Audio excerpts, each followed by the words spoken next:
नमस्कार मित्रों, कैसे हो। मैं नंदू सिंह आपके लोकप्रिय चैनल में आपका स्वागत करता हूं। जैसा कि हम टीचिंग मेथड पढ़ रहे थे, हमने टीचिंग मेथड के पार्ट 2 पढ़ चुके हैं। आज हम टीचिंग मेथड का पार्ट तीसरा होगा, जिसमें निदानात्मक और उपचारात्मक शिक्षण होगा। अंग्रेजी में कह सकते हैं diagnostic teaching and remedial teaching. इससे संबंधित सवाल, चाहे रीट हो, चाहे सीटेट हो, चाहे केवीएस के हो, कोई भी टीचर भर्ती परीक्षा के सवाल हो, उनमें जरूर इनमें से संबंधित सवाल जरूर पूछे जाते हैं। तो अपन इनकी बात करते हैं कि निदानात्मक शिक्षण क्या है और उपचारात्मक शिक्षण क्या है, और इनसे संबंधित कैसे सवाल पूछे जाते हैं, सवाल कैसे पूछे जाते हैं और उनका उत्तर कैसे देना है। सबसे पहले इसके लिए हमें निदानात्मक और उपचारात्मक शिक्षण को समझना होगा।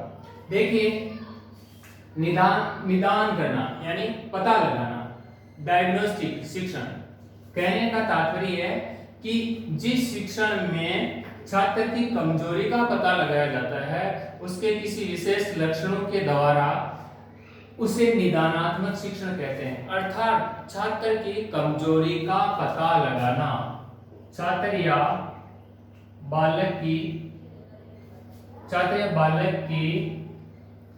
कमजोरी का पता लगाना, कमजोरी का पता लगाना या फिर कह सकते हैं कि कारण जानना, कि किस कारण से बालक पिछड़ा हुआ है, पिछड़ेपन का कारण क्या है, या छात्र की कमजोरी का क्या कारण है, या छात्र के पिछड़ेपन या छात्र की विशेष जो कोई कठिनाई आ रही है, उस कठिनाई का कारण क्या है। छात्र की कमजोरी या कारण या पिछड़ेपन को जानना, अर्थात आपको याद रखना, कारण को जानना निदानात्मक शिक्षण है। जैसे अपन इसको सरल तरीके से पढ़ सकते हैं कि आपको यदि बुखार या खांसी है, तो आप डॉक्टर के पास जाते हैं, और डॉक्टर क्या करता है, सबसे पहले उसका पता लगाता है कि कारण क्या है, खांसी आ रही है या बुखार आ रही है या और कोई तकलीफ है, उसका कारण क्या है। तो वो सबसे पहले लैब के अंदर उसका निदान करता है, पता लगाता है, और उसके बाद में ही उपचार करता है। उसके बाद में क्या करता है, उपचार करता है।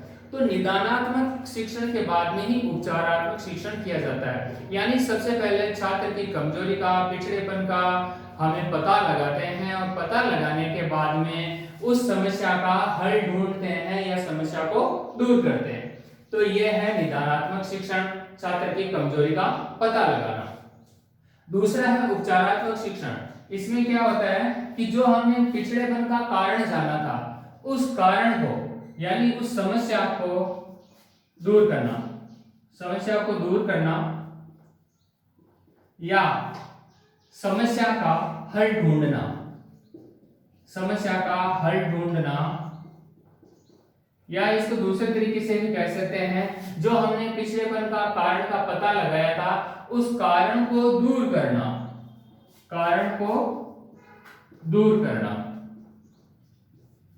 छात्र की कमजोरी को, कठिनाई को, पिछड़ेपन को दूर करना उपचारात्मक शिक्षण है। जैसे मान लीजिए अपन बीमार होते हैं तो डॉक्टर के पास जाते हैं, तो डॉक्टर पहले बीमारी का कारण क्या है, बुखार है, खांसी है, तो सब कारण क्या है, तो वो निदान करता है। और जब उसको पता चल जाता है कि इसको अमुक बीमारी है या टीबी है या और कोई बीमारी है, उसके बाद में वो ट्रीटमेंट देता है, इलाज शुरू करता है।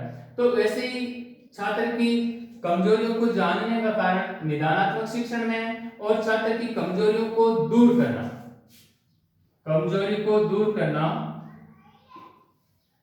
जो शिक्षण में कमजोरी है, कमजोरी को दूर करना उपचारात्मक शिक्षण है।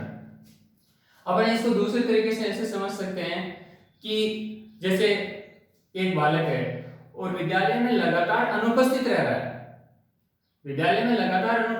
है, तो अपन क्या करते हैं कि सबसे पहले विभिन्न शिक्षण विधियों के माध्यम से, व्यक्ति इतिहास विधि है, अन्य विधियों से अपन पता लगाएंगे कि विद्यालय में लगातार अनुपस्थित क्यों रह रहा है, बालक लगातार अनुपस्थित रहने का कारण क्या है।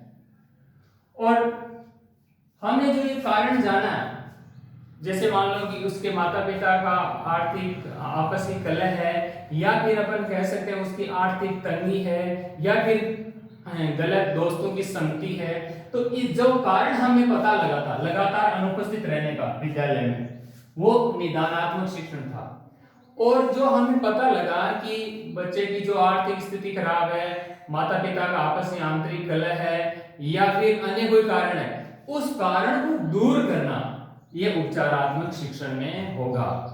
तो अपन ये कह सकते हैं कि बालक की अध्ययन में, पढ़ने में जो पिछड़ापन है, उस पिछड़ेपन का पता लगाना, कारण को जानना निदानात्मक शिक्षण है। और उपचारात्मक शिक्षण के द्वारा उस कारण को, उस पिछड़ेपन को, उस कठिनाई के स्तर को क्या करते हैं, दूर करते हैं। तो अपन इन दोनों के अंतर को जब एक दूसरे से पूरक एक दूसरे की दोनों के अंतर को समझेंगे, तभी हम प्रश्न को हल कर पाएंगे। जैसे एक सवाल है, सवाल कैसे आता है कि एक बालक है और स्वर संधि के उदाहरण हल नहीं कर पा रहा है।